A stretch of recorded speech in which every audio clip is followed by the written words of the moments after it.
वाणी प्रचारिणे निर्विशेष शून्यवादी पाश्चात्येशतारिणे जय श्री कृष्ण चैतन्य प्रभु नित्यानंद श्री अद्वैत गदाधर शिवासादि गौर भक्त वृंद।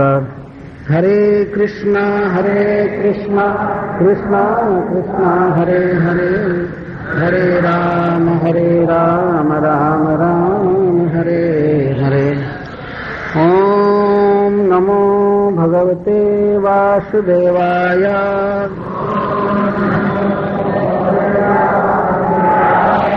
ओम नमो भगवते वासुदेवाय।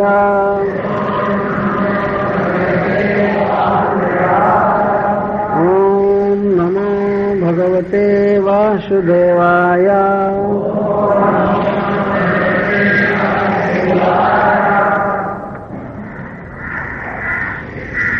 यद वै ब्रजे ब्रजपशून् विशतोऽयतीतान्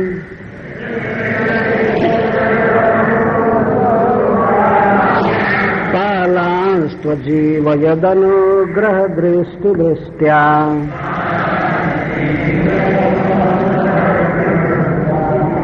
तच्छुद्धयेति विषवीर्यविलोलजिह्वाम्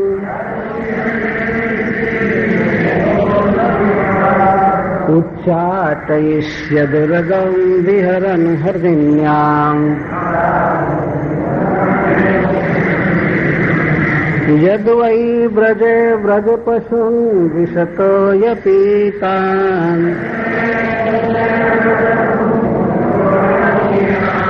पालांस्त्वजीवयदनुग्रहदृष्टिदृष्ट्या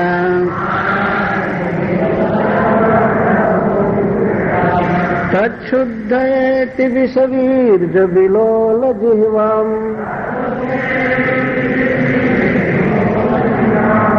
उच्चाटयिष्यदुर्गं विहरन् हृदिन्याम्। यद् वै ब्रजे ब्रजपशून् विशतोऽयतीतान् पालांस्त्वजीवयदनुग्रहदृष्टिदृष्ट्या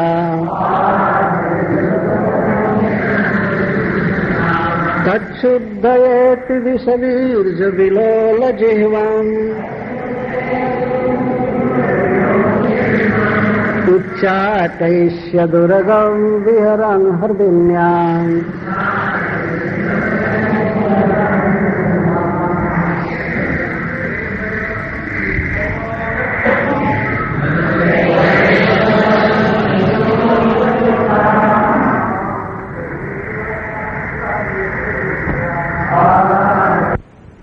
का वह विषैला जल पी लिया और जब भगवान ने अपने बचपन में उन्हें अपनी कृपा दृष्टि से ही जीवित कर दिया तो यमुना नदी के जल को शुद्ध करने के लिए ही वे उसमें मानो खेल खेल में कूद पड़े। उन्होंने विषैले कालिए नाग को दंड दिया जो अपनी लपलपाती जीभ से विष की लहरें निकाल रहा था। भला परम ईश्वर के अतिरिक्त ऐसा कठिन कार्य करने में और कौन समर्थ है।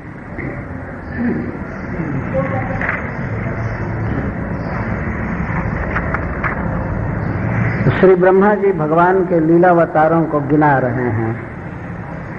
इस अध्याय के पहले 6ठे अध्याय के अंतिम श्लोक में ब्रह्मा जी कहते हैं प्राधान्यतो जानृषा मनन्ति लीलावतारान् पुरुषस्य भूम्नः आपीयतां कर्ण कषाय शोषान अनुक्रमिष्यत इमान सुपेशान। हे प्रिय पुत्र नारद, अब मैं भगवान के लीलावतारों को कहने जा रहा हूं प्रधान रूप से, जिनका वर्णन मुनियों ने बहुत अच्छी तरह से किया है, शास्त्रों में जिनका वर्णन है। इन लीलावतारों को पीना चाहिए, आपीयता पीना चाहिए। कैसे? कान से पीना चाहिए। कर्ण कषाय शोषान। ब्रह्मा जी इन लीलाओं के विषय में कहते हैं कि कान में जो संसारिक वासना सुनने की लालसा रहती है उसको ही समाप्त कर देगी। जो व्यक्ति भगवान के लीलावतारों को बारंबार सुनता है तो उन अवतार कथाओं के अतिरिक्त अन्य वार्ता सुनने की उसकी लालसा सदा के लिए समाप्त हो जाती है। ये जो दूसरी बात सुनने की इच्छा होती है, इसको कर्ण कषाय कहा गया। कान की गंदगी, सांसारिक वार्ता सुनना, परचर्चा सुनना, धन, स्त्री, बैरी, नास्तिक आदि की बातें सुनना, कहना, ये सब कर्ण कषाय। और मनुष्य कान के द्वारा ही नरक में जाता है। जितनी भी इंद्रियां हैं नरक में फेंकने वाली, उसमें सबसे भयानक है कान। सुन करके नरक में गिरना पड़ता है और सुन करके ही व्यक्ति भगवान को प्राप्त करता है। पर जब तक कान में सुनने की दूसरी लालसा है तब तक व्यक्ति की स्थिति ठीक नहीं है। इसीलिए भगवान की लीला कथाओं को सुनना चाहिए। ब्रह्मा जी कहते हैं आपीयताम कर्ण कषाय शोषण, कर्ण कषायों को सोखने वाली लीलामृत को पीना चाहिए। तो मैं इनको गिन रहा हूं। भगवान के विविध अवतारों को श्री ब्रह्मा जी गिने तो प्रायः और जो भी अवतार हैं वे हो चुके थे। जब ब्रह्मा जी गिना रहे थे तो उस समय और अवतार जैसे भगवान ऋषभ देव, भगवान कपिल देव, बाराह देव, नृसिंह देव, ये सब अवतार बीत चुके थे। लेकिन भगवान श्री कृष्ण का अवतार अभी होने वाला था, इसीलिए भविष्यत में वर्णन कर रहे हैं कि ऐसा ऐसा श्री कृष्ण करेंगे। इसमें एक शब्द आया है उच्चाटयिष्यत। उच्चाटयिष्यत का अर्थ है उच्चाटन करेंगे, अर्थात कालिये को वृंदावन से बाहर करेंगे भविष्यत में। तो उस समय अभी इस युग में जो द्वापर के अंत में भगवान का अवतार हुआ, स्वयं भगवान का, तो यह अभी हुआ नहीं था। इसलिए ब्रह्मा जी भविष्य में होने वाली लीला का वर्णन कर रहे हैं। तो भगवान में भविष्य और भूत और वर्तमान का भेद नहीं है। यह तो केवल इस प्राकृतिक जगत में गणना की जाती है, नहीं तो भगवान की ये सब लीलाएं नित्य सिद्ध हैं, अनादिकाल से हैं,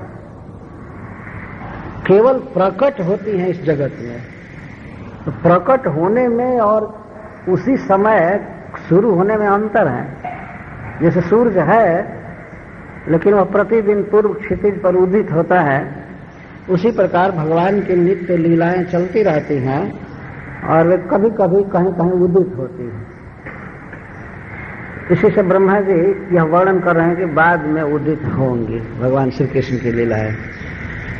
एक बहुत महत्वपूर्ण बात का वर्णन ब्रह्मा जी कर रहे हैं कि ब्रज में, वृंदावन में भगवान की जो भी लीलाएं हैं वो माधुर्य से अलंकृत हैं। वे ऐश्वर्य प्रकाशित किए हैं परंतु माधुर्य द्वारा मंडित लीलाएं हैं। कोई भी किसी असुर का वध करते हैं तो कभी भी कोई अस्त्र शस्त्र ग्रहण नहीं करते। पूतना का वध किया तो अपने ओठों से दबा दिया, हाथ से दबा दिया, मर गई। भगवान ने ऐसे तमाचा भी नहीं मारा। जोश ब्रज से बाहर जाने के बाद वो तमाचा मारे हैं पहलवानों को, उसके पहले नहीं मारे। ये पूरी लीला में आप देखिए इन्होंने क्या किया। किसी के शरीर में वो स्वयं प्रवेश कर गए, किसी के मुख में हाथ डाल दिए, किसी का स्तन पी रहे हैं, किसी का पैर पकड़ करके पटक दिए, लेकिन तमाचा नहीं चला है, मारे नहीं। वो क्रीड़ा कर रहे थे और उसी में वो लोग मर जाते थे। तो वृंदावन में जो भगवान की लीलाएं हैं ब्रज में, तो सर्वदा माधुर्य से युक्त है। ऐश्वर्य प्रकट होता था लेकिन वो माधुर्य से दबा रहता था सदा। तोकेन जीव हरणम जब उलू की काया, पूतना का प्राण उन्होंने हरण किया तो कोई विराट रूप धारण करके उसको पटक कर मार कर नहीं। वैसे तोकेन जीव हरणम, तोकेन बिल्कुल शिशु रूप से, बच्चे के रूप से दूध पी रहे थे और वो ऐसा लगता था कि वो गिरने के भय से पुतने के स्तन को पकड़े हुए। और वो तो कहती थी छोड़ रहे बहुत हो गया, लेकिन वो छोड़ नहीं रहे थे क्योंकि कृष्ण को भय लग रहा था कि मैं गिर जाऊंगा। इसके स्तनों को छोड़ेंगे तो उसका शरीर ऊंचा था, प्रकट हो गई थी विकराल रूप में, तो नीचे देखकर डरते थे कि गिर न जाए, इसलिए वो पकड़े थे। मर गई तो भगवान का क्या दोष है। वो तो पकड़े थे। इसी तरह से कोई भी लीला कर रहे थे तो बिल्कुल माधुर्य मंडित। जैसे माँ यशोदा ने उनसे कहा कि तुमने माटी क्यों खाया हो माटी ना, तो श्री कृष्ण कहते हैं नहीं, ना हम भक्षितवान सर्वे मिथ्याभिशंसिनः। हे माँ, मैंने माटी नहीं खाया है। तो माँ कहती है कि ये सब तो बताते हैं, तो कहते सर्वे मिथ्याभिशंसिनः, ये सब झूठ बोलने का ट्रेनिंग लिए हैं, तुम जानती नहीं हो किस तरह से झूठ बोला करते हैं। सर्वे मिथ्याभिशंसिनः।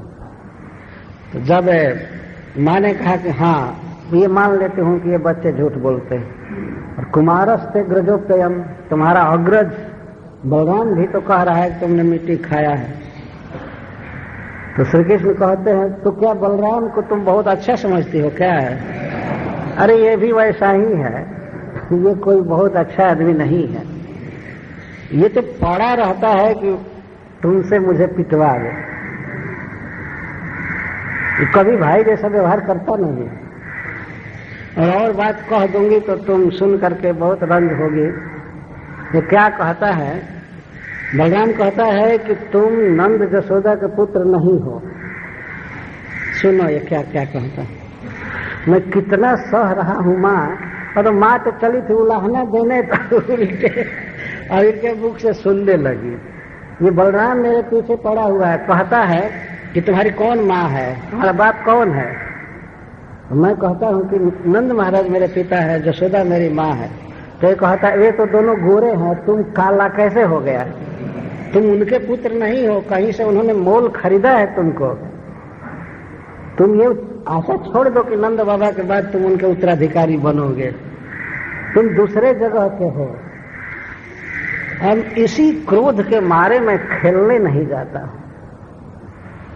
कभी भी ये चर्चा उघार देता है, कभी भी चालू कर देता है, और वही कह रहा है ना कि माटी खाया है। तो विश्वास मत करो, ये सभी झूठ बोलते हैं। तो माँ ने कहा कि तुम सत्य बोलते हो ना? तो श्री कृष्ण कहते हैं माँ झूठ बोलना मैं जाना ही नहीं आज तक, झूठ किसे कहते हैं। तो माँ कहती यदि सत्य गृहस्थरी समक्षम पश्चिमे मुखम, यदि तुम्हारी बात सत्य है, तुमने मिट्टी नहीं खाया है। नहीं, भगवान कहते हैं कि यदि इनकी बात को तुम सत्य मानती हो तो समक्षम पश्चिमे मुखम, मेरे मुख को सामने देख लो, सामने देख लो। फिर भी माँ नहीं मानी। माँ ने कहा ठीक है, मुख खोलो। तो मुंह खुलवाया माँ ने डांटते हुए, और उसी बाल लीला में भगवान ने विराट रूप दिखा दिया। अर्जुन को दिखाए तो अर्जुन की प्रार्थना से दिखाए, और बहुत भयावह दिखाए। अर्जुन देख करके डर गए बहुत तरह से, लेकिन माँ को सहज बाल लीला में दिखा दिए। माँ कहते मुंह खोलो मुंह खोलो, मुंह खोला तो मुंह खोल करके तीनों जगत दिखा दिए। कोई भी लीला करते हैं तो माधुर्य से मंडित रहता है। तो माँ को जब दिखाया तो माँ ने सोचा अरे कि मैं कोई सपना देख रही हूँ क्या?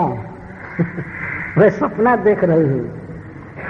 किम स्वप्न दे तब उत्बुद्धि मोह।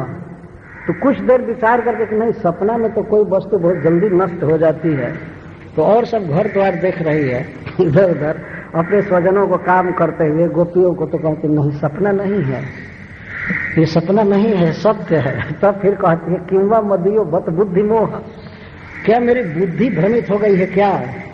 कहीं मेरे बुद्धि का चक्र तो नहीं है, कोई भूत तो नहीं लग गया, कहीं मेरे पुत्र का ही कोई आध्यात्मिक योग तो नहीं है, इसी की विशेषता तो नहीं है। इस तरह से बहुत चक्कर में पड़ी, और फिर जा करके डीटी को, भगवान नारायण को प्रणाम करने लगी। तो हमसे कोई भी अपराध हो गया हो तो हमको क्षमा कीजिए, हमारे पुत्र के मुख में मैं क्या देख रही हूँ हे भगवान, कि कोई रोग है क्या है? और इसके बाद आंख बंद करके ऐसे बैठी। तो कुछ देर के बाद देखती है कि कृष्ण है, खेल रहा है, उसका छोटा सा मुख है। तो वो सोचने लगी कि कहीं मुख में बहुत बहुत बेकार चीज देखी हूं तो कोई रोग तो नहीं है, तो दूध पिलाने लगे टेस्ट करने के लिए। बच्चा जब दूध पीता है तो मान लिया जाता है कि निरोग, तो दूध पिलाने लगे। जब दूध पीने लगा बच्चा, तब माँ यशोदा का चित्त स्वस्थ हुआ। ठीक ठीक। और वो मान ली कि ये मेरा भ्रम था,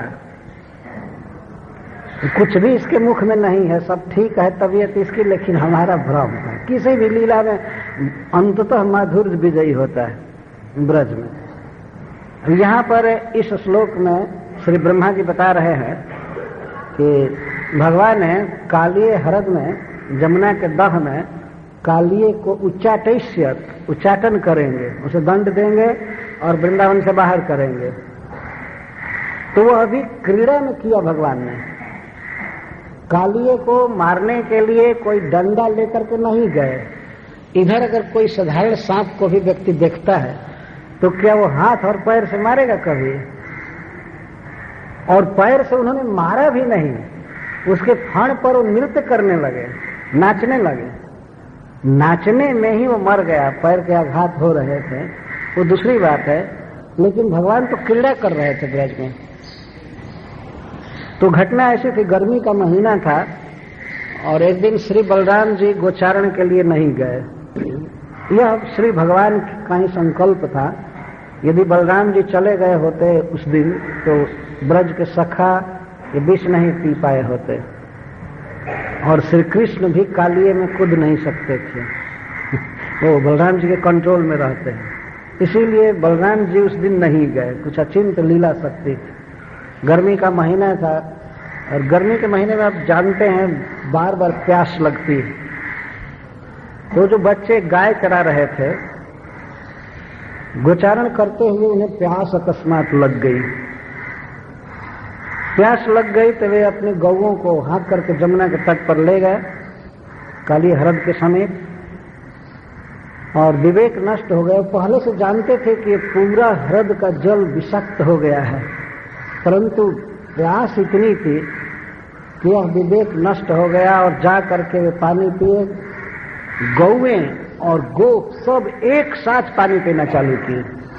यदि कोई पहले पीता और बेहोश होकर के गिरा होता तो दूसरा सावधान हो गया होता, लेकिन यह भगवान की लीला शक्ति थी। युगपत एक साथ सब लोग पीना चालू किए, गौएं और गोप, और श्री कृष्ण देख रहे थे। और जमुना जल का केवल मुख से स्पर्श होते ही सब मूर्छित होकर के वहीं तट पर गिर गए, मर गए सब। तो उसी को ब्रह्मा जी कहते हैं, जदवई ब्रजे ब्रज पशुन विशतो ये पीतान पालान तो संजीव जीवयद अनुग्रह दृष्टि वृष्टि।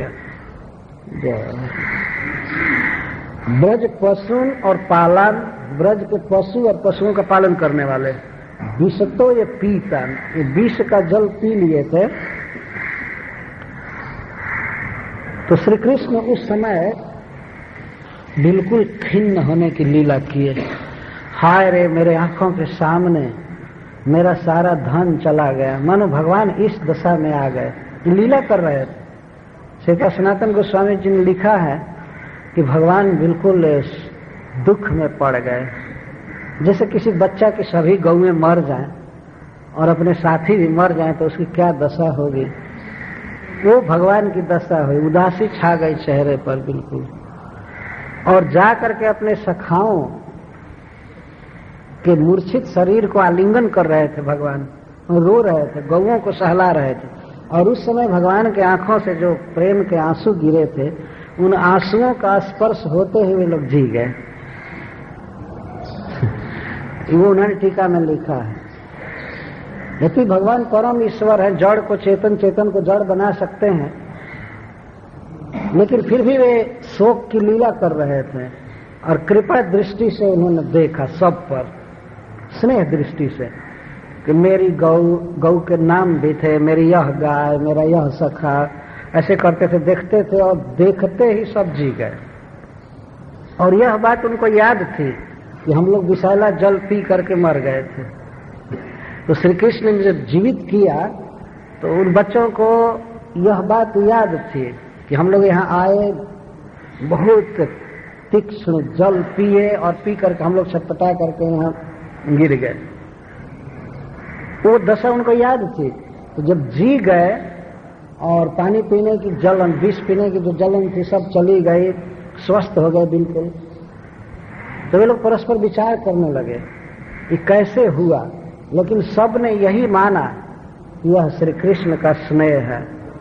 उनको ये इस बात का पता था कि गर्गाचार्य जी ने कहा है कि कृष्ण में नारायण का आवेश होता है, यह गुण में नारायण के समान है। तो वे लोग मानते थे कि कृष्ण पर भगवान की कृपा है और उस कृपा से हमको इसने जीवित कर दिया। ये जीवन भर मानते रहे कि कृष्ण ने हमें जीवित किया है। ईश्वर नहीं मानते थे, इनको भगवत बुद्धि नहीं करते थे, मित्र बुद्धि करते थे, लेकिन यह जानते थे कि मेरे इसी मित्र ने हमें जीवन दान दिया। विष जलाप्ययाद व्याल राक्षसा। गोपियां भी कहती है कि हे प्रियतम, आप हम लोगों को कालिए के विष से बचा लिए, तो आज विरह के विष में क्यों मार रहे हैं? जब मारना था तो उसी दिन छोड़ दिए होते, सब लोग मर गए होते। जब घर के बच्चे मर गए, गौएं मर गई और सब कुछ, तो सब लोग तो काली हरद में कूदने ही वाले थे, सब लोग मर गए होते। तो एक दिन मर गई होती, दुख नहीं हुआ होता। ये जीवन भर विरह के दुख में मार रहे हैं, तो उस समय क्यों बचाए? ये घटना ब्रज में सब जगह विख्यात है कि कृष्ण बचा रहे हैं ब्रज को, चाहे जो भी उनकी अचिंत शक्ति हो, जोग वैभव हो, लेकिन श्री कृष्ण कृपा करके बचा रहे। इस तरह से गोपों को भगवान ने जीवित किया, गौओं को जीवित किया, कृपामृत दृष्टि से देख करके जीवित किया। ये भगवान की विशेषता है। अंगानि जस्य सकलेन्द्रिय वृत्ति मनती। आज के युग में भी भगवान कृष्ण पर बहुत लोग बातें कहा करते हैं, बहुत, कोई अनुकूल या प्रतिकूल। अनुकूल बातों में भी कुछ लोग बहुत पूर्णता से श्री कृष्ण को नहीं समझते हैं, बड़ाई करते हैं।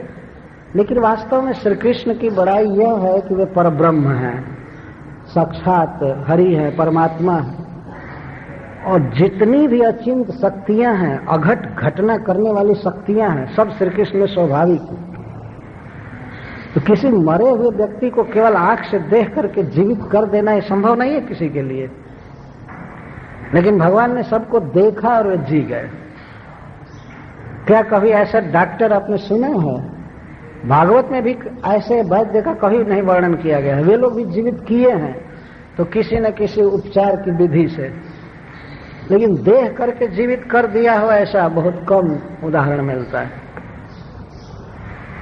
तो भगवान ने कृपा दृष्टि से जीवित कर दिया। इसी से भगवान का दर्शन करना चाहिए। भगवान की दृष्टि में वो शक्ति है कि हमारा सारा दुख, अज्ञान भगवान हर लेते हैं।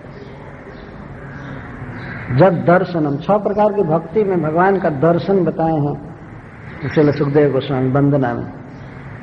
जद कीर्तनम, जद श्रवणम, जद अर्हणम, जद वंदनम, जद, ऐसे उसमें दर्शनम भी। भगवान का दर्शन करने से सारे पाप नष्ट हो जाते हैं। और भले दर्शन करने वाले का चित्त इधर उधर हो, लेकिन भगवान का तो चित्त इधर उधर हो नहीं सकता है। वो तो मंदिर में आने वालों को देखते ही हैं कि आया हुआ है, और बड़े ध्यान से देखते हैं। एक बार वृंदावन में ऐसी घटना घटी थी। एक सूरदास थे, बहुत बड़े साधु, तो रोज मंदिर में जाते थे बांके बिहारी में। तो कुछ युवकों ने एक दिन उपहास किया उनका कि और लोग तो ठाकुर जी का दर्शन करने आते हैं, महाराज जी आप क्यों आते हैं, आप तो देखते नहीं हैं। तो उन्होंने बहुत ही सरलता से उत्तर दिया, सब लोग ठाकुर जी को देखने आते हैं और मैं इसलिए आता हूं कि ठाकुर जी देखें कि मेरा दास आया हुआ है, वो हमको देख लें रोज, इसके लिए मैं आता हूं। बांके बिहारी अंधे नहीं है ना। तो वो सब लड़के थे, फिर चरण में गिर गए, क्षमा मांगने लगे। भगवान तो देखते हैं। ये भगवान की दृष्टि में शक्ति है जो बहुत उपचार से, मेडिकल विधि से जीवित नहीं किया जा सकता, वो भगवान की दृष्टि से जीवित हो जाता है व्यक्ति। यह अनुभूत विषय है। कोई व्यक्ति बहुत बड़ा संकट में है, धनाभाव में है, या स्वास्थ्य बहुत बिगड़ा हुआ है, और भी कई तरह के दुरूह कार्य नहीं हो रहे हैं, वो कोई व्यक्ति भगवान को प्रणाम करे, भगवान का दर्शन करे और मांगे, उसके कार्य पूरे हो जाते हैं। यह देखा गया है। भगवान को किया गया प्रणाम सभी दुखों से मुक्त कर लेता है। वो बहुत संवेदनशील व्यक्ति है, अपने शरण में आए हुए पर बहुत विचार करते हैं, उपेक्षा नहीं करते हैं। तो भगवान अपनी लीला में यह दिखा रहे हैं कि देखो मेरे देखने से ही सब जीवित हो गए। और इसके बाद तच्छुद्धे, यमुना को शुद्ध करने के लिए भगवान यमुना में कूद गए। कोई ऐसा नहीं कि कोई भगवान ने कोई ऑर्गेनाइजेशन बनाया कि अब यमुना को शुद्ध करना चाहिए, गंगा को शुद्ध करना चाहिए, और ऑर्गेनाइजेशन बनाने के बाद भी जमुना जी गंगा जी रोज और गंदा होती जा रही। लेकिन भगवान ने सोचा जमुना को शुद्ध करने के लिए, पूरा पानी विषैला हो गया था, विष से व्याप्त हो गया था, तो उसको शुद्ध करने के लिए भगवान ने मन में विचार किया, इस जमुना को अशुद्ध किया है कालिए ने। जो पानी मनुष्यों के लिए, पक्षियों के लिए, गौओं के लिए, सबके लिए अमृत के समान था, वह पानी विष से युक्त हो गया था। तो भगवान सोच रहे थे कि इसका उपयोग गौएं नहीं कर पाती हैं, पक्षी भी नहीं कर पाते थे। उस कालीय ह्रद में, जमुना के उस कालीय ह्रद में ऐसा प्रभाव था कि उसका पानी उबलता रहता था। कालिए के 1000 फण थे, उसमें 100 प्रधान थे, तो 1000 फणों से विषाग्नि उगलता रहता था। और जो विष उगलता था उस उल्का बन जाती थी, लपटे, और उससे पानी बिल्कुल गर्म होता रहता था। और पानी जब गर्म होता है तो ऊपर उठता है, आपने देखा होगा। तो जमुना का वो ह्रद हमेशा ऐसा रहता था, जैसे उबलता रहता था पानी, इतना गर्म। और पतंतु परिका खगा, और ऊपर उड़ने वाले पक्षी भी झुलस करके मर जाते, गिर जाते थे जमुना के जल में, इतना उष्ण था। पानी में कोई पड़ जाता तो उसकी क्या दशा होती, जब उसके छू करके हवा जो चलती थी, ऊपर से झुलस कर पक्षी गिर जाते थे बहुत ऊंचे से।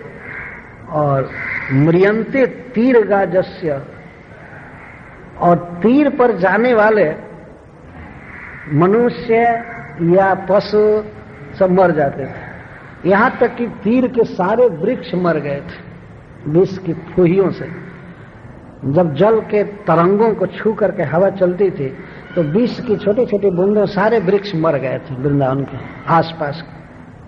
तो आसपास जाने वाले मर जाते थे, केवल हवा के तरंग आने से, हवा तरंगों से हवा आती थी तो उससे मर जाते थे, ऊपर के मर जाते थे। केवल एक वृक्ष तट पर जीवित था, और ऐसा कहते हैं कि उस वृक्ष पर श्री गरुड़ जी ने अमृत रखा था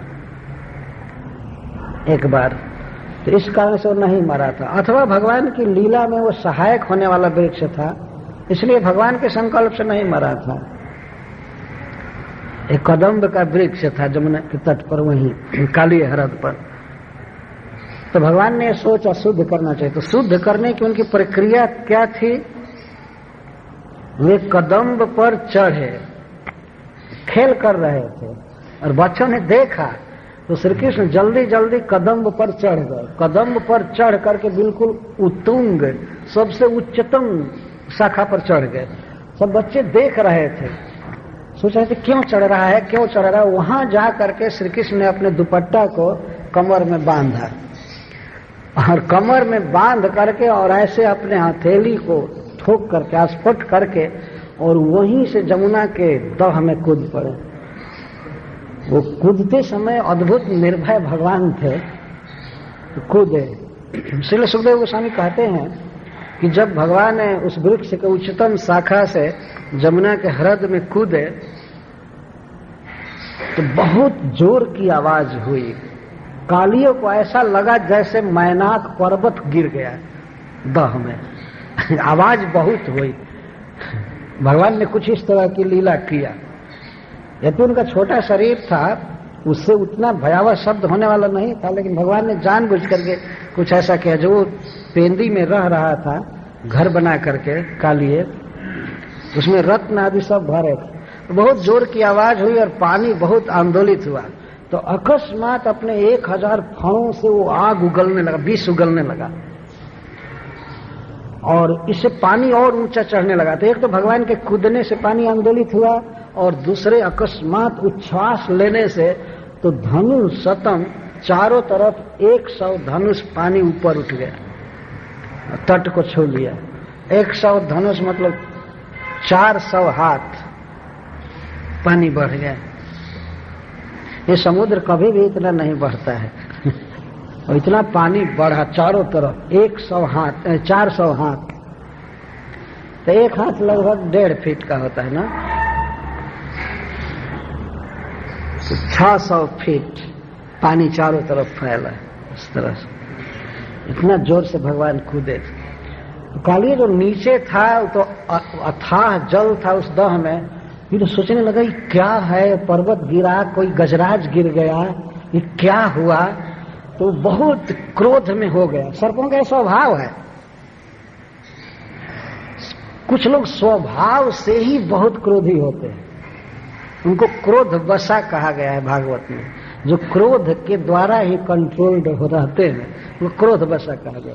और सर्प हमेशा क्रोध में रहते हैं, थोड़ा भी डिस्टर्ब हुआ बस क्रोध, और थोड़ा छू दिए तो अपने फन को फैलाते हैं, क्रोध करते हैं। तो वो तो ऐसे ही भयानक क्रोधी था। उसने ऐसा माना कि हमारे घर में ये उपद्रव कर रहा है कोई। ऐसा मानता था कि यह जो जमुना का दह है 1 योजन में 4 कोस में फैला हुआ दह था, यह मेरा है, इसमें किसी को नहीं आना चाहिए।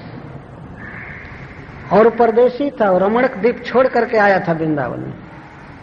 कभी कभी बहुत बुरे स्वभाव वाले लोग भी वृंदावन में जाते हैं और वहां के लोगों को दुख देते हैं।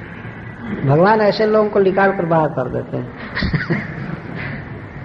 जाना चाहिए वृंदावन तो वहां के लोगों को सुख देने के लिए, न कि वहां के वृक्षों को जलाने के लिए, पक्षियों को मारने के लिए, गौओं को मारने के लिए, आदमी को तंग करने के लिए।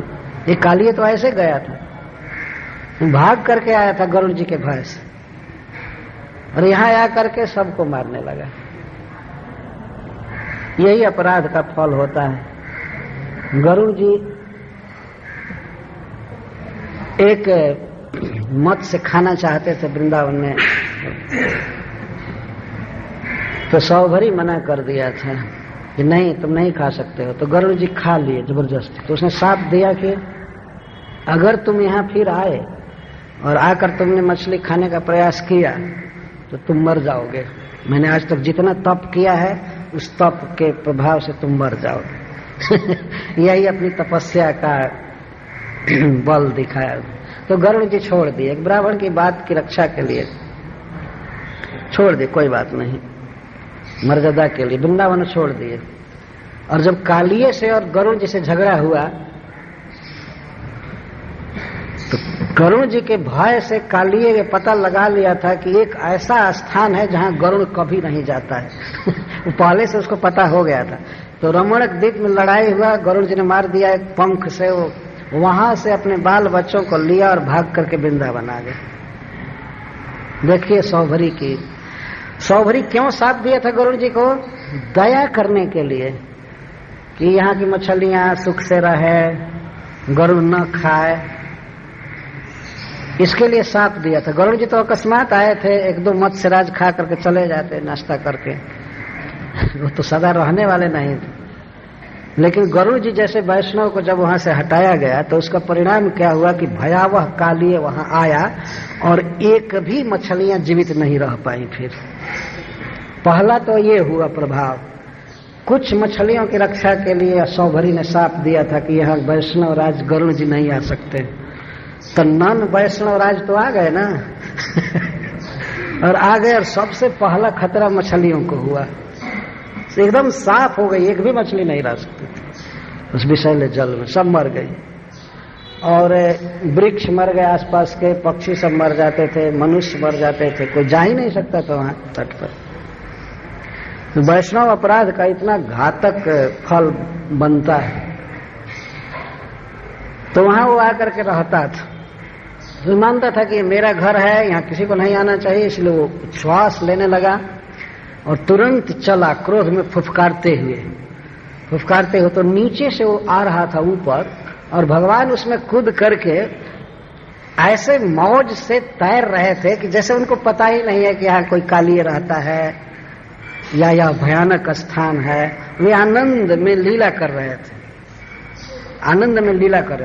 तैर रहे थे, जलकेली कर रहे थे, थपथपा रहे थे जल को, कभी पैर और हाथ चला रहे थे, कभी ऐसे उलट रहे थे पानी में, वे खेल रहे थे। एक प्रश्न होता है कि जब इतना भयावह जल था, विषैला, तो श्री कृष्ण पर क्यों नहीं प्रभाव डाल रहा था? इसलिए कि श्री कृष्ण का जो श्री विग्रह है वो चिन्मय है। नैनम छिन्दन्ति शस्त्राणि नैनम दहति पावक, उसमें विष आदि का कोई प्रयोग नहीं हो सकता है।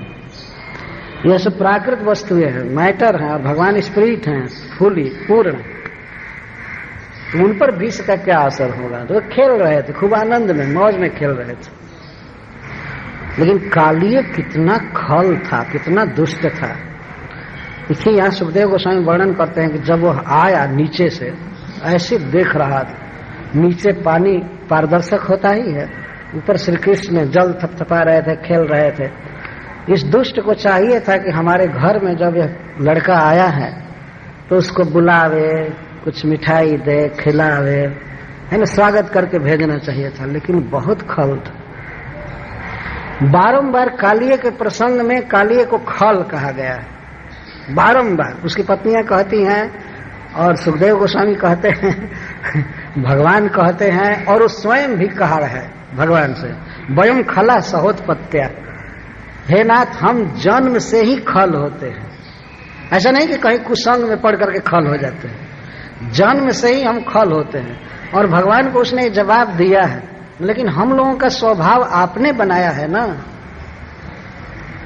तो आप ही दोषी हैं। अब हम क्या कहें? अब मारिए चाहे छोड़िए, सिर तो खराब कर ही दिए पीट पाट करके, लेकिन ये हमारा स्वभाव बनाया कौन? आप ही बनाया है ना।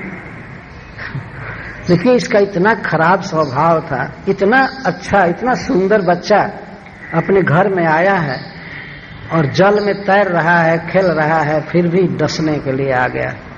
तम प्रेक्षणीय सुकुमार घनावदातम श्रीवत्स पीत वसनम स्मित सुंदरास्यम कृणंतम प्रतिभयम कमलोदरांग्रीम संदस्य मर मसुरुषा भुजया चचादक। सुखदेव गोस्वामी कहते हैं कि वह देखा, देखने पर एक बार विचार किया कि कितना सुंदर लड़का है।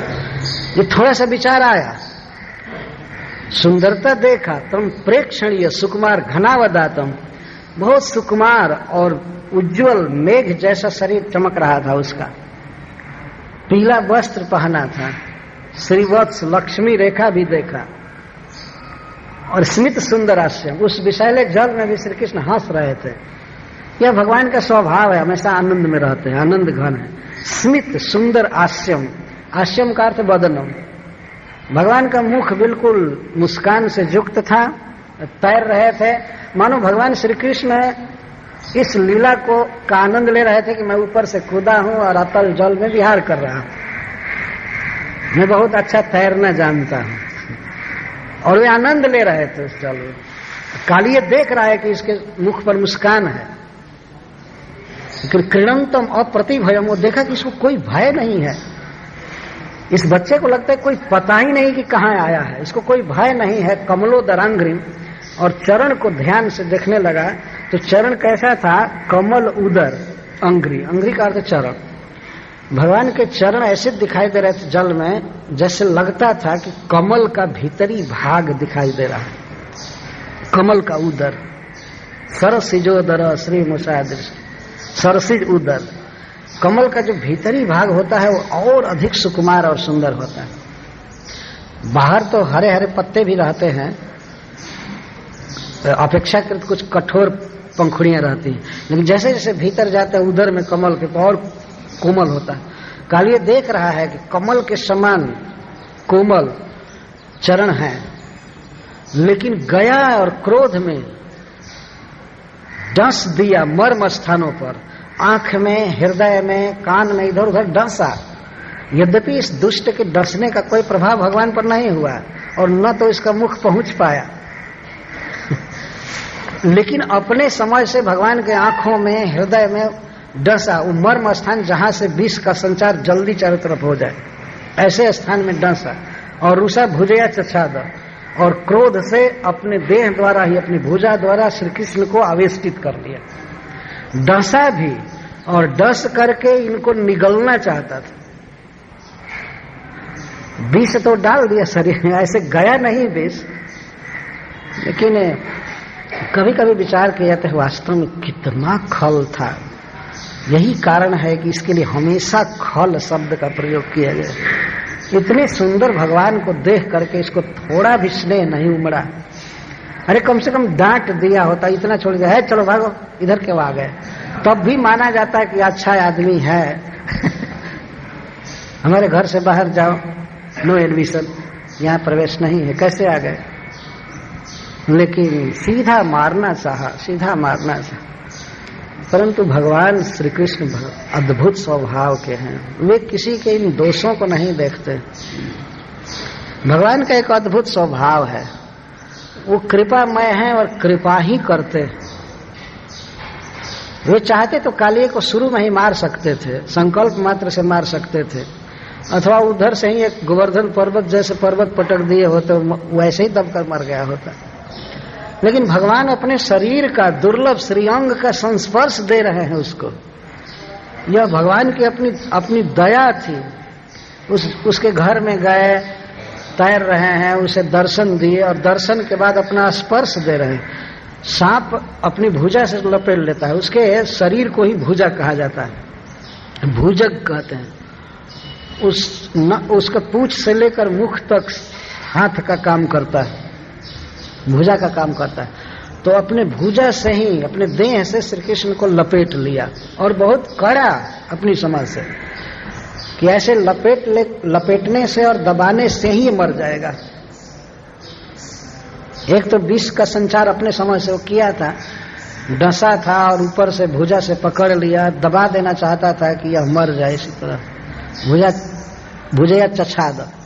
और भगवान भी अद्भुत लीला कर रहे थे, उसके आवेष्टन में, उसकी भुजाओं में आकर के वे बिल्कुल बेहोश जैसे लीला कर रहे हैं। पानी के ऊपर जब गौओं ने देखा और गोपों ने सखा कि हाय हाय कृष्ण को तो भयावह कालिए ग्रस्त कर लिया, और वो लोग ध्यान से देखे तो श्री कृष्ण में कोई चेतना नहीं थी, तो वे समझ गए कि कालिए डंस दिया और श्री कृष्ण के प्राण खत्म हो गए। वे ये सोचने लगे, और इतना दुख हुआ कि वे लोग सब वहीं तट पर पुनः मूर्छित होकर के गिर गए। उसी दिन की बात, एक बार मरे थे और इस बार फिर बिल्कुल बेहोश होकर के गिर गए। इतना ही देख करके कि श्री कृष्ण को सांप ने पकड़ लिया है और डस दिया है, और वे न तो पुकार सके किसी को और न कुछ चिल्ला सके। इतना हृदय में इतनी पीड़ा हुई, इतना दुख हुआ कि वो सब मूर्छित होकर के गिर पड़े वहीं पर। और भगवान बहुत देर तक अपने को कालिए की भुजाओं में रखे थे। एक भक्त ने लिखा है, श्री विश्वनाथ चक्रवर्ती ठाकुर ने लिखा है कि भगवान कालिए के देह के स्पर्श का मजा ले रहे थे। तो श्री कृष्ण कोई दुख में नहीं थे, भगवान को अच्छा लग रहा था कालिए हमें पकड़ा है, और निश्चेष्ट बहुत देर तक रहे। और उधर क्या हुआ कि ब्रज में, मतलब गांव में बहुत से उत्पात होने लगे। पुरुषों के बाएं अंग फड़कने लगे, भूकंप होने लगा, स्त्रियों के दाएं अंग फड़कने लगे, कोई भयावह पक्षी उड़ने लगे, कई प्रकार के भूमि में, आकाश में और शरीर में अनेक प्रकार के उत्पात होने लगे, अपशकुन होने लगे, जो किसी तत्कालिक भय की सूचना दे रहे थे। तो जब ही इस प्रकार के अपशकुन हो रहे थे तो ब्रजवासी लोग आपस में जुट कर कहने लगे कृष्ण कैसे है, कहाँ गया है। तो सबको पता चला कि बलराम घर पर रह गया है। तब वे लोग मान लिए कि कृष्ण का ही कुछ न कुछ हो गया, क्योंकि जिससे प्रेम होता है तो किसी अपशकुन के समय आदमी उसी के अनिष्ट की आशंका करता है। तो ब्रजवासियों का अनौपाधिक प्रेम कृष्ण के साथ है, मतलब बिना स्वार्थ का प्रेम। तो जब ही अब शकुन हुए तो सब यही मानने लगे कि श्री कृष्ण पर कोई संकट आ गया, तभी ऐसा हो रहा है, दूसरे कारण से ऐसा नहीं हो सकता। सब रोने लगे, उदास हो गए। माँ जसोदा के पास गए,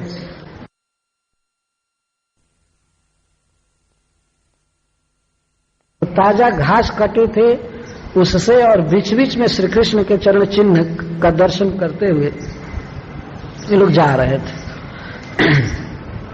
बीच बीच में भगवान के चरण चिन्ह उभर रहे थे, जिनमें कुछ स्पेशल मार्क्स हैं, जैसे जौ, अंकुश, ध्वज, कमल, स्वस्तिक आदि के चिन्ह हैं। तो सब उसी चरण चिन्ह के सहारे जा रहे थे। बार बार देख रहे थे, जहां पत्थर पड़ जाता था वहां वे कुछ संकित हो जाते थे, किधर गए हैं, किधर गए हैं। तो गौएं तो बिखरी थी, बहुत दूर में बिखर जाती थी, लेकिन फिर भी पुनः जब धूल पड़ती थी, धूली में मैदान आता था, तो वहां देखते, जहां केवल घास रहता था तो वहां पर गौओं के द्वारा चरे हुए घास को देख करके आगे बढ़ रहे थे। जहां चरण चिन्ह डायरेक्ट मिलता था वहां तो बढ़ ही रहे थे। इस तरह से सब लोग चलते चलते जमुना के तट पर आए, और वहां आकर के जब इन लोगों ने देखा कि श्री कृष्ण की ये हालत है, तो जैसे पहले दशा हुई थी गोपों की और गौओं की, वही दशा उनकी हो गई। माँ जसोदा अब पुत्र को पकड़ने के लिए जाने लगे। उसको ये थोड़ा भी स्मरण नहीं था कि कालिय दह है और कालिय सर्प है। वो श्री कृष्ण को हा पुत्र, हा वत्स, हा बेटा कहते हुए वो तो जल में कूदने के लिए तैयार हो गए, जा रहे थे। गोपियां पकड़ ली उसको, जो मातृभाव वाली गोपियां थी, जसोदा की सखियां, वे लोग समझाने लगी, सखी तुम चिंता मत करो, कृष्ण आएगा। उनके मन में भगवान ऐश्वर्य की लीला उदित कर रहे थे, और वे ब्रज प्रिय कथा कथन, ब्रज में जो जो कृष्ण की घटना हो चुकी है वो बताने लगी। बहन तुम जमुना में मत कूदो, तुम्हारी मृत्यु हो जाएगी, कृष्ण का कुछ भी नहीं होगा, वो आएगा। देखो उस दिन पूतना आई थी तो इसका कुछ भी नहीं हुआ, वही मर गई। वो वृक्ष गिरे थे तो कृष्ण पर नहीं गिरे, उस दिन बच गया था। सकट उल्टा था तो उस दिन बच गया था। इस तरह से नाना प्रकार से उसने धेनु का वध किया, अघ का वध किया, बक का वध किया। सखी इसका कुछ भी नहीं होगा, तुम धीरज रखो, धीरज रखो, तुमने बहुत पुण्य किया है, तुमने बहुत सत्कर्म किया है, तुम्हारे सत्कर्म के प्रभाव से कृष्ण का कुछ भी नहीं होगा, ये आएगा आएगा। इस तरह कह कह करके बाह पकड़ ली और माँ जसोदा को समझा रही थी, लेकिन जसोदा जी के दांत लग गए, दांत बैठ, और वो बिल्कुल बेहोश होकर के गिर गई। और गोपियों की क्या दशा है, श्रील सुखदेव गोस्वामी ने अद्भुत वर्णन किया है। जो गोपियों ने देखा कि हमारे प्रियतम इस दशा में हैं, तो उनको तो सारा विश्व शून्य लगने लगा। यद्यपि उनके घर के सब लोग थे और सब कुछ था, लेकिन कृष्ण के बिना तीनों जगत शून्य लगने लगा। और उस समय गोपियां भगवान नारायण से विनय कर रही थी कि हे नाथ, हे लक्ष्मी नाथ, हमारे प्रियतम को बचा दीजिए, बचा दीजिए। हे शेष नाग पर शयन करने वाले, ये सब मना रही थी। और ये कह रहे थे हमने कुछ भी यदि गणपति जी की सेवा की हो, भगवान शिव की सेवा की हो और श्री रंगनाथ जी की, नारायण की सेवा की हो, तो उस सेवा के प्रभाव से हमारे प्रियतम का कुछ भी न हो। इस तरह से वे अपने अपने पुण्य को दाव पर लगा रहे थे, और वो भी फिर मूर्छित हो गई, गौएं मूर्छित हो गई। हाँ, ब्रज से जितने लोग गए थे, नंद बाबा और गोप प्रवेश करना चाहते थे, जा रहे थे, तो श्री बलराम जी ने अपनी शक्ति लगा करके सबको रोक दिया। इसी के लिए वे नहीं आए थे। यदि बलराम जी नहीं आए होते इनके साथ ब्रज से, तो ये सब प्रवेश कर गए होते। तो बलराम जी ने अपनी शक्ति का आविष्कार करके रोक लिया। जितने लोग थे उतना रूप उन्होंने बनाया और सबको पकड़ कर रोक दिया, और समझा भी रहे थे कृष्ण का कुछ नहीं होगा, धीरज रखिए, धीरज रखिए। लेकिन कोई धीरज में नहीं थे, सब मूर्छित हो गए। तो बहुत देर तक भगवान इस दशा में अपने को दिखा रहे थे। टीका में प्रश्न किया गया है कि भगवान अपनी इस दशा को क्यों दिखा रहे थे भक्त को, कि एक सांप डस दिया है, पकड़ लिया है, तो वास्तव में श्री कृष्ण की यह इच्छा रहती है कि उनके प्रेमी उनके विरह में रोए, क्योंकि रोने में और भगवान से आलिंगन करने में कोई भेद नहीं है। भगवान तो स्वयं ही अपने विरह में रोने के लिए चैतन्य महाप्रभु के रूप में आए, और इस अवतार में भगवान सबसे ज्यादा रोए हैं। गंभीरा मंदिर में पुरी में भगवान 12 वर्ष तक रोए हैं अखंड। वो दिन में जगन्नाथ जी का दर्शन करते थे, भक्तों के साथ वार्ता करते थे, लेकिन रात भर गोपियों के भाव में रोते रहते थे। हा प्रियतम, हा नंद कुल चंद्रमा इत्यादि कह करके हमेशा विलाप करते रहते थे। तो क्या यह दुख है? नहीं, श्री कृष्ण के विरह में रोना यही सबसे बड़ा सुख है। तो भगवान इस सुख को देना चाहते थे। यद्यपि उस समय सुख का अनुभव नहीं होता है, उस समय तो कालकूट जहर से भी ज्यादा भयावह लगता है, लेकिन वास्तव में श्री कृष्ण का स्मरण करके रोना यह बहुत बड़ा सुख है और जीव का परम पुरुषार्थ। भगवान रुलाने के लिए इस तरह से अपने को दिखा रहे थे। इत्थम स गोकुल अनन्य गति। जब भगवान ने देखा कि हमारा गोकुल, जिनकी मैं ही एकमात्र गति हूं, मैं ही आश्रय हूं, शस्त्री कुमार मत दुखित मात्म है, तो मैंने देखा कि स्त्रियां बच्चे तक मेरे विषय में रो रहे हैं, मेरे लिए रो रहे हैं, तो यह देख करके भगवान को बहुत दया आ गई। वे फंसे हैं कालिए के चंगुल में जानबूझ करके, लेकिन उनको दया आ गई। देखा भगवान ने ऐसे सांप के चंगुल में रह पड़े ही ऐसे देखा उन्होंने, तो कोई छाती पीट रहे थे, कोई मूर्छित होकर गिरे थे, कोई कुछ थे, तो उसमें खास करके भगवान ने ध्यान दिया स्त्रियों पर और बच्चों पर। अब बच्चे जहां रोते हों और स्त्रियां रोती हों तो वहां दया आ ही जाती है। पुरुषों के रोने पर उतनी दया नहीं आती है लेकिन स्त्री और बच्चों के रोने पर दया आ जाती है। अगर वास्तव में छोटा बच्चा रोने लगे तो सभी लोग कहने लगते हैं, क्या बात है, क्यों रो रहे हैं, क्यों रह रहे हैं, क्या चाहिए। उस बच्चे के साथ संबंध नहीं है, फिर भी दया आ जाती है। भगवान देख रहे थे सब बच्चे रो रहे हैं, स्त्रियां रो रही हैं, तो आज्ञाय मर्त्य पदवीम अनुवर्त्यमान स्थित्वा मुहूर्त उदतिष्ठत उरंग बंधन। तो मनुष्य की लीला करते थोड़े देर तक रहे उरंग बंध में, सर्प बंध में, और इसके बाद निकल गए। कैसे निकले, कैसे कालिए छोड़ दिया उनको, तो तत्प्रथ्यमान बपुषा, तत्प्रथ्यमान बपुषा भुजमात्म भोग। वो कालिए देखा कि इस बच्चे का शरीर अकस्मात बहुत बढ़ने लगा, अभी बाहर से दिखाई नहीं दे रहा था। श्री कृष्ण का जितना छोटा सा शरीर था उतना ही था, लेकिन कालिए को ऐसा अनुभव हुआ कि तत्प्रथ्यमान बपुषा, उसका शरीर, कृष्ण का शरीर बढ़ रहा, और शरीर बढ़ने से अब इसका देह टूटने लगा।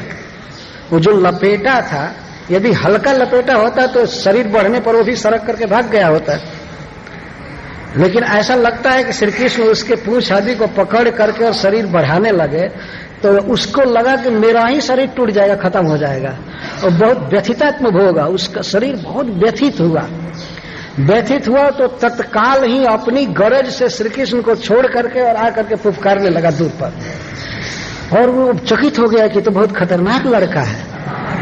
हाय बात ये क्या हो गया, एक छोटा सा लड़का, वो देख रहा था कि इसका शरीर बढ़ा नहीं है, लेकिन जब शरीर में लपेटा था तब लगा कि पर्वत जैसा ही बढ़ने लगा, तो छोड़ करके अलग खड़ा हो गया और फुफकारने लगा, फूह फूह करने लगा, और निकट नहीं आ रहा था। उसको यह चिंता हो गई कि इसको मैं डसा भी और इतनी देर तक इसको जकड़ करके पकड़ करके रखा हूं, फिर भी इसका शरीर बढ़ रहा है और मैं मरने की हालत में हो गया, ये क्या हो गया चकित होकर के और पैतरा बदलने लगा, फिर से डसने के लिए सोचने लगा। इसने सोचा शायद उस बार विष का संचार ठीक से नहीं हो पाया है, इसलिए अब डसेंगे, मर्म में, हृदय में, जहां तहां डसेंगे। उस समय श्रील सुखदेव गोस्वामी वर्णन करते हैं कालिए की क्या दशा है, कितना उसको क्रोध आ रहा है। वो अलग खड़ा होकर के और श्री कृष्ण को देख रहा है ध्यान से, हरि प्रसमीक्षमाण, हरि को देख रहा है। तो हरि शब्द का यह अर्थ है कि उसके मन में आने लगा कि अरे लगता है यही मेरे प्राणों को हर लेगा। ये तो अद्भुत बच्चा है, अद्भुत मनुष्य, ऐसा तो मैंने कभी सुना नहीं, तो क्या हो गया। तो उसके जितनी आंखें थी, जितने फण पर, मुख पर, उन आंखों से विषांबरी सह 20 की लपटें निकल रही थी। उसके आंख से और मुख से 20 की लपटें निकल रही थी। आप लोगों ने लपट का अर्थ समझ देखा होगा, जब कोई आग जल रही हो और आप हवा दीजिए, खास करके किसी पाइप में, तो उधर उल्का निकलती है, लपट निकलती है, ज्वाला। तो इस तरह से उसके मुख से और आंख से लपटें निकल रही थी। वो ये सोच रहा था कि बिना डसे ही, दूर से ही ये मर जाएगा। इस पर मैं विष की ज्वाला तो फू फू कर रहा था। सर्प को फुफकारते हुए देखा होगा प्राय सभी लोगों ने। तो इस तरह से वो फुफकार रहा था और 1000 फण थे। और श्री कृष्ण क्या लीला कर रहे थे? अभी भी वो भयभीत होने की लीला कर रहे थे। जब वो फुफकारता था तो ऐसे बचना चाहते थे, पानी में डूब जाते थे।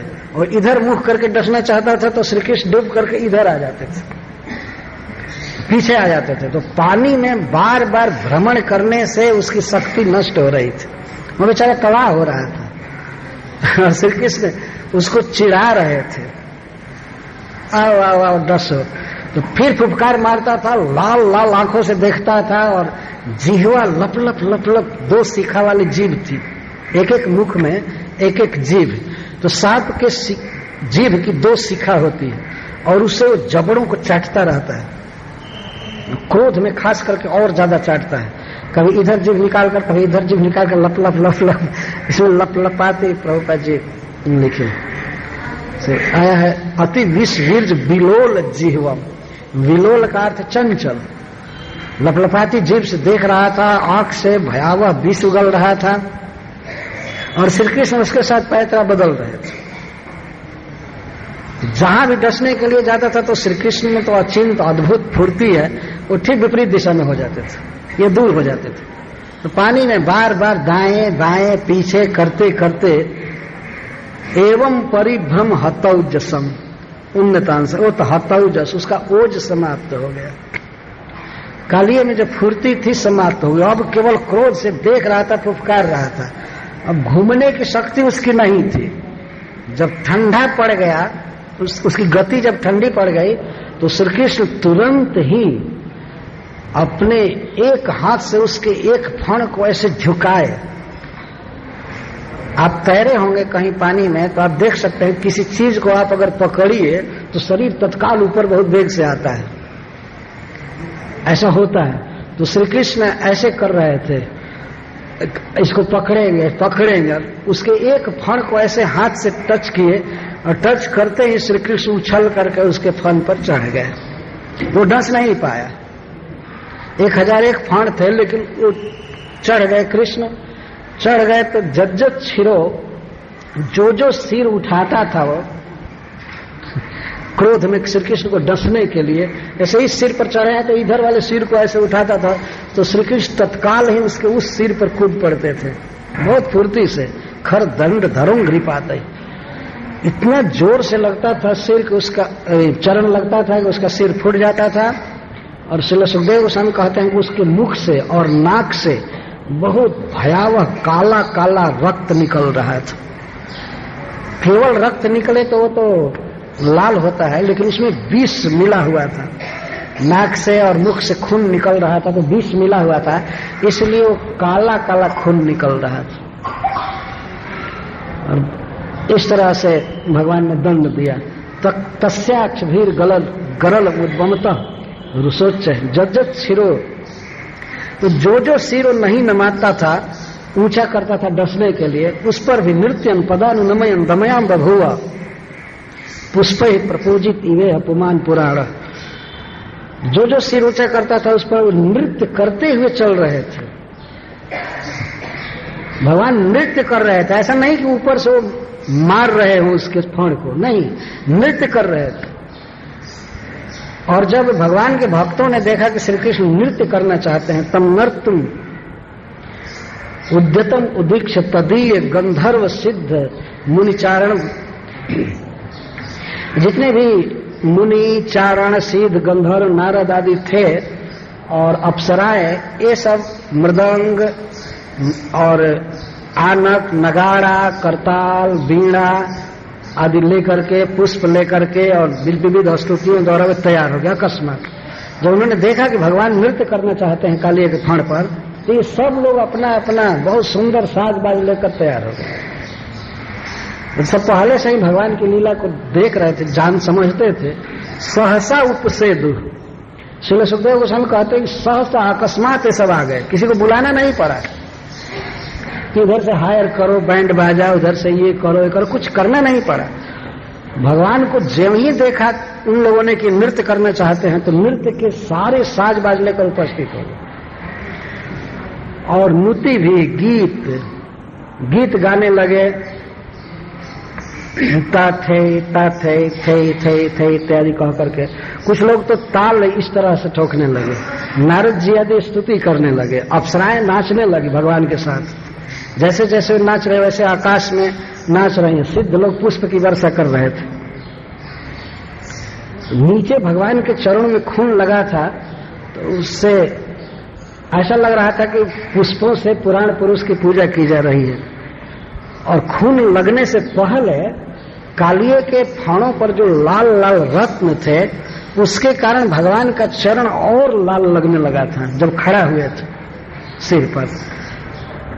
आप इस बात को समझ सकते हैं, कोई लाल ज्योति देने वाला बल्ब हो तो उसके पास कोई खड़ा हो तो, और लाल चीज और हो तो और ज्यादा लाल दिखाई पड़ेगी। तो भगवान के चरण तलवे लाल हैं और ये लाल चरण तलवे रत्न पर पड़ रहे थे, लाल रत्न पर, सर्प के फण में मणि होता, तो उससे अति ताम्र हो रहे थे और बहुत सुंदर चरण लग रहे थे। बाद में खून लगने लगा, उस कालिए के फण फटने लगे और नृत्य होने लगा। तो मैं ये कह रहा था कि कालिए का दमन भी भगवान ने माधव जी के साथ किया। कोई इसको मारा पीटा नहीं, नृत्य कर रहे थे, उसके फणों पर नृत्य कर रहे थे। तो विद्युत गति से चलने वाले भगवान हैं, मन की गति से भी तेज चलते हैं। उपनिषद कहता है कि मन से परे भगवान है। मन अगर मान लीजिए 1 सेकेंड में करोड़ों योजन जा सकता है, तो भगवान तो 1 सेकेंड में वो अरबों खरबों जा सकते हैं, सब जगह वो है ही। तो वह अगर डसने के लिए 1000 फणों को उठा रहा था, तो उसे बहुत ज्यादा तीव्र गति से कृष्ण का चरण वहां पहुंच जाता था। उस पर नाचने के लिए भगवान ने कोई 1000 चरण का आविष्कार नहीं किया, 2 ही चरण थे।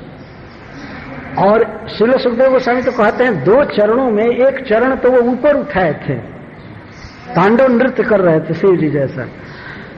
और आगे सुखदेव गोस्वामी कहते हैं तच्चित्र तांडव विरुंग फणात पत्रम। भगवान ने जो तांडव नृत्य किया, तो तांडव नृत्य में आपने देखा होगा 1 ही चरण से किया जाता है। डमरू लेकर के भगवान शिव ऐसे नाचते हैं, तो 1 चरण ऊपर रहता है, 1 चरण से नाचते हैं, बहुत भयावह लगते हैं। तो श्री कृष्ण ऐसे 1 चरण को ऊपर रख करके 1 चरण से ही उसके फणों को दबा रहे थे। अच्छा, नृत्यन पदानुनमयन दमयम बभुव, नृत्यन पदा अनुनमयन, पदा का अर्थ है 1 चरण है ना, 1 चरण से, नहीं तो पदाभ्याम रहता है। 1 चरण से ही कूद कूद करके नाचते हुए उसके फणों को कुचल दिए। इस तरह से जब उसकी शक्ति आहत हो गई, खून निकलने लगा, शरीर फट गया, शरीर टूटने लगा, सिर फट गया, तब उसे स्मरण हुआ, लगता है कि ये भगवान है, ये नारायण है। अब ये जब दशा हुई तब काली वास्तव में बहुत सौभाग्यशाली व्यक्ति था, जिसे भगवान ने अपने लीला का ऐसा उपकरण बनाया। काली को जो भगवान ने सौभाग्य दिया, वह सौभाग्य तो श्री जी को भी नहीं दिया है। इसकी पत्नियां आगे कही हैं, बहुत सौभाग्य की प्रशंसा की है और कहती हैं न्यायो ही दंड कृतकिल विशेषमिन तवावतार खल निग्रहाय रिपो सुता नाम पितुल्य दृष्टे भत्से दमन फलमेवानुशंसन। हे नाथ, आपने जो हमारे प्रियतम को दंड दिया बहुत अच्छा किया है, आपने न्याय किया, उचित किया। न्यायो ही दंड, वे आकर के बचाने लगी कि अब छोड़ दीजिए, जान मत मारिए, हमारे पति को छोड़ दीजिए। बच्चों को गोद में लेकर के आई प्रार्थना करने के लिए।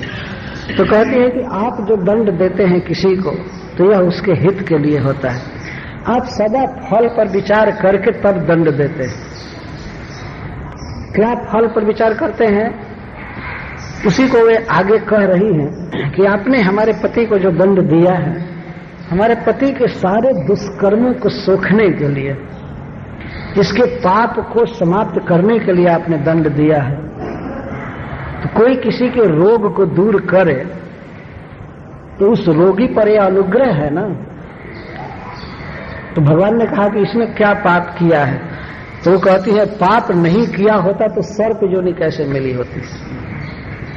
यही प्रमाण है, जो लोग बहुत बड़े पापी होते हैं उनको सर्प योनि मिलती है, वृक्ष की योनि मिलती है।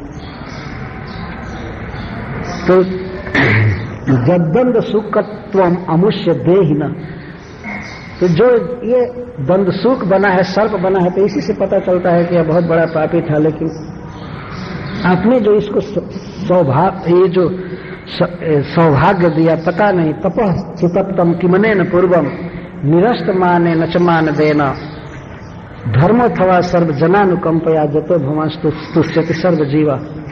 पता नहीं हमारे इस पति ने पूर्व जन्मों में कौन सा तप किया था, अवश्य ही यह दूसरों को मान दिया होगा और स्वयं कभी मान नहीं स्वीकार किया होगा। यह भगवान का अनुग्रह पाने का एक उपाय है। दूसरों को मान देना चाहिए सदा, और स्वयं मान नहीं लेना चाहिए। निरस्त माने नचमान देना, सामान्य मान देना। ऐसा रह करके इसने कोई वैष्णव तप किया होगा, धर्म का पालन किया होगा, हमको पता नहीं है। लेकिन आश्चर्य हो रहा है, यदि ऐसा धर्म किया होता तो सर्प का शरीर कैसे मिला, और इस सर्प योनि में भी आपका चरण कमल मिला, आप मिले। इससे तो निश्चित अनुमान होता है कि इसने पाप कोई नहीं किया है, इसने केवल पुण्य ही किया, भक्ति ही किया होगा, तब तो आप मिले। नहीं तो आपका मनोमय चिंतन भी नहीं हो पाता है, मन में भी आप जोगियों के नहीं स्फुरित होते हैं। वही प्रभु आकर के अपने शरीर का सर्वांग स्पर्श दिए इसको, और इसके सिर पर इतना देर तक नृत्य किए, अपना चरण रज दिए।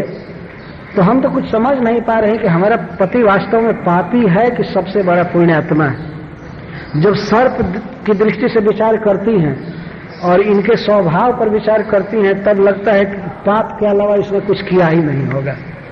जिसके वृंदावन रहने से सारी मछलियां मर गई, पक्षी मर गए, और जो भी जल पीता है मर जाता है, तो वह कैसे शुभ व्यक्ति हो सकता है, कैसे पुण्य किया होगा। लेकिन जब अंत में आपकी प्राप्ति को हम देखती हैं, आपका संग, तब लगता है कि कोई भी धर्म कर्म इससे बाकी नहीं है जो इसने नहीं किया होगा, क्योंकि समस्त पुण्यों का फल है आपकी प्राप्ति। तपः सुतप्तम किमनेन पूर्वम, और पूर्वम शब्द के द्वारा नागपत्नियां यह कह रही हैं कि इस जीवन में तो इन महाशय ने कुछ किया नहीं है, तो हम लोग तो साथ ही रहती हैं, देख ही रही हैं, इस जीवन में तो कुछ किए नहीं, पहले किए होंगे तो हमको पता नहीं है। तो भगवान से ही कह रहे हैं तपः सुतप्तम किमनेन पूर्वम, अनेन पूर्वम किम सुतप्तम तपः। क्या तप किया गया, क्या अतिथि सत्कार हुआ, क्या भगवत भजन हुआ, कुछ पता नहीं। लेकिन जो कुछ भी हो, कस्या अनुभाव अनुदेव विद्महे तवांग्रि रेणु स्पर्शाधिकार जदवांशया श्री ललना चरत तपो विहाय कामान सुचिरम धृतव्रता। आपके जिस चरण रज को आपको प्राप्त करने के लिए वैकुंठ वासिनी नारायण की वक्षो विलासिनी श्री जी उपवास करके विविध व्रत और नियम का अनुष्ठान करके भजन करती हैं कि आप उनको पति रूप में मिलिए, आपका चरण रज मिले। लेकिन बेचारी आज तक तप कर रही है, वो ललना परम सुकुमारी सारा भोग छोड़ करके तप कर रही है और उसको भी नहीं मिला। वह चरण रज इस कालिए को मिला, तो हम नहीं समझते हैं कि किस पुण्य का यह फल है। हम तो केवल ऐसा मानते हैं कि केवल आप करुणामय हैं, आप कृपामय हैं, आप अपने स्वभाव से ही हमारे पति पर यह अनुग्रह किए। इस तरह से विचार किया जा रहा है। कालिए के साथ जो भगवान का व्यवहार हुआ है, बड़े बड़े मनुष्यों के विचार का विषय है। वास्तव में भगवान इस तरह से खेल किए, उसको अपनी प्राप्ति कराए। और प्रायः भगवान ने किसी का सुधार किया है तो उसको मार करके सुधार किया, शरीर नष्ट कर दिया, भले अपने धाम में भेज दिए, बहुत बड़ा सौभाग्य दिए। असुरों को मारते हैं तो अपने धाम में भेज देते हैं, लेकिन कालिए को जीवित रखे, खूब मार पीट कर ठीक कर दिए, ये जीवित रहे, उसको मारे नहीं। और यह जो काम भगवान ने किया और काम से ज्यादा महत्वपूर्ण है। किसी को मार करके अपने घर भेज दिए, धाम में भेज दिए, उसमें कोई खास परिश्रम भगवान को नहीं, लेकिन जीवित में किसी के इस खूंखार वृत्ति को समाप्त कर देना और साधु बना देना है बहुत बड़ी बात। बाद में गरुड़ जी से इसकी दोस्ती होगी और भगवान ने इसको भेजा। जब कालिए ने कहा कि आप ही ऐसी सृष्टि किए हैं, आप ही सर्प जोनी बनाए हैं, हम लोगों को ऐसा बना दिए, तो हम लोग अब इसके अलावा क्या करेंगे, और आकर के ऊपर से मार पीट कर हमारा सिर तो खत्म कर ही दिए। तो भगवान ने हंस करके कहा, देखो मैं चाहता हूं कि जमुना के इस पानी का उपयोग गौएं करें, मनुष्य करें, सब जीव करें, तुमको यहां नहीं रहना चाहिए, तुम जाओ अपने घर जहां से आए हो। भगवान ने कृपा किया कि जाओ और अब डिवोटी बनकर जाओगे।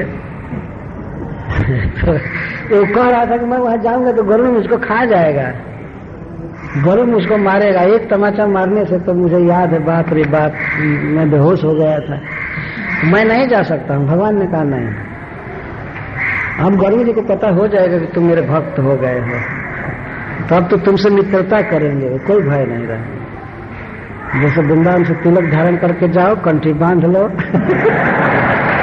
कोई गरुड़ जी नहीं मारेंगे।